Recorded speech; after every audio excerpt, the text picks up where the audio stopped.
Welcome to Gracie Bird Channel.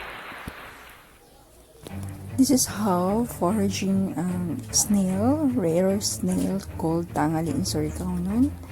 That is how we get the Tangali. It's in the mud, sea mud. Sa mga bakawan siya nakukuha.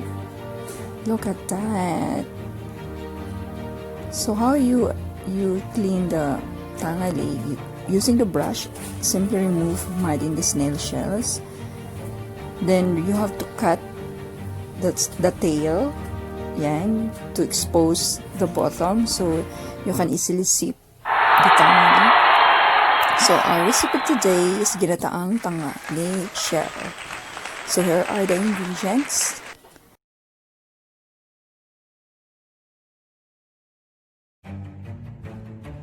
What is this? This is a tangali. This is a shell. Tangali shells. So here's the ingredients: the tanglad, the lao, dahon, the onion, ginger, and then which is the gata. So we have the grated coconut milk. We have using some spoon, wooden ladle, the strainer, then the MP5 salad mustard. There you go. That's what we're using. So here's the ingredients. So there you go.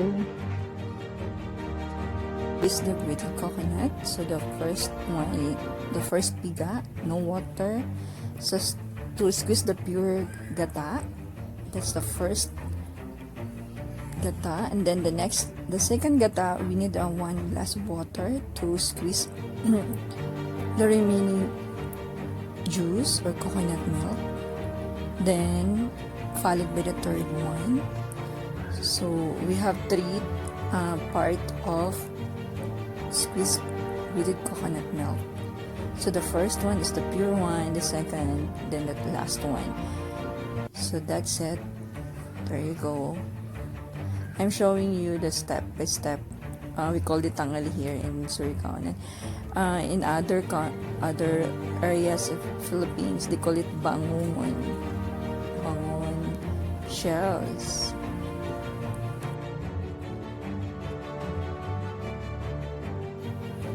So after the third squeeze of pigaw with coconut milk, we will proceed to start cooking. So you have to set aside all the squeezed coconut milk. So here we are. We will start.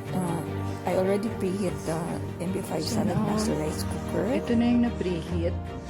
Preheat na siya. So, ito yung gagawin natin. This is the first gata. Gagawin natin sa na-preheat natin. Dalagyan ito ng konti. This is the pure. I will put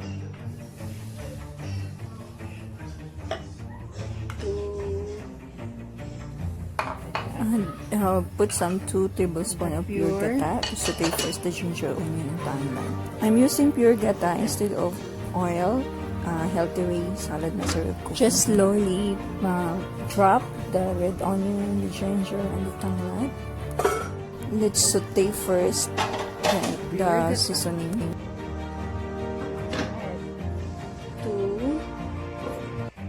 this one.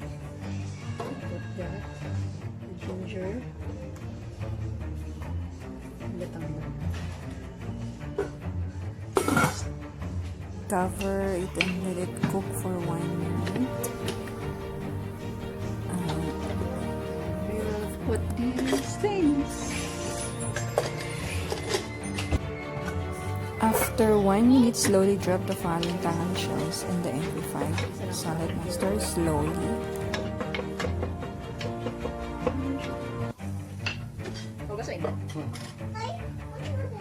Nilalagay natin yung ating here.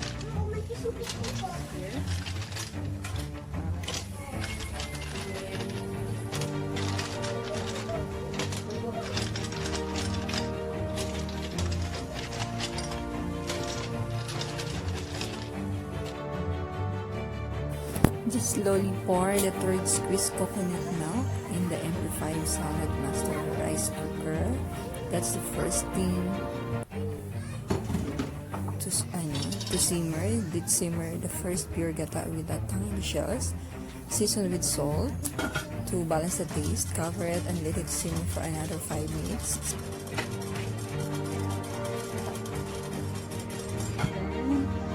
There you go. That.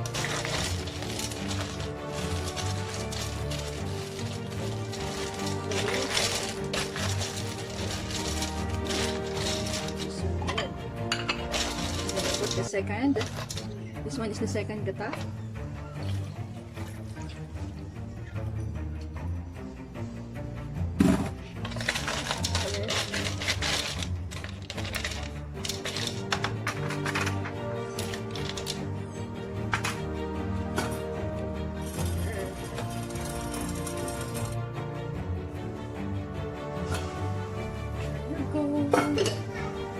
There you go. Finishing touch for the first pure coconut milk into the empty salad mustard.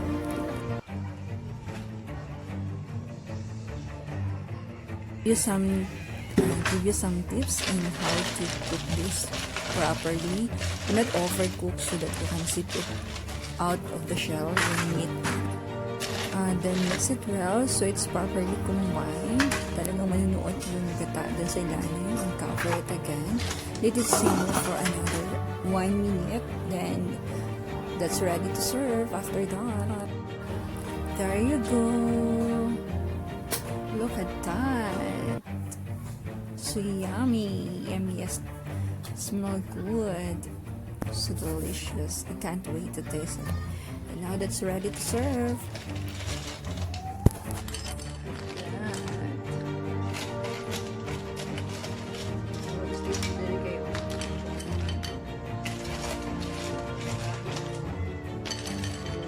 Eating these shells, these tangali shells, by sipping from the shell's mouth area comes out to the meat. Other call this lips-to-lips shells. When you don't know how to cook this and you overcook, the shell meat is hard to sip it out. So another tips to remember, before you cook the shell, tangali shell, you have to leave it for 1 day na makataya, tumain muna siya para yung mga mud na kinain na lalabas out of the shells. Another reason why you let it stay for 1 day, the shells, before you cook it, because to naturally comes out the dirt from the shells, so to avoid some better taste result. And now, here's my ginataang tangali. Thank you for watching, guys. Hope you try this at home. If you encounter this kind of shells, this is rare. We call it Ginataang shell. Please don't forget to like, share it to your friends, and subscribe to my YouTube channels. And just click the notification bell to keep you updated for the next video upload.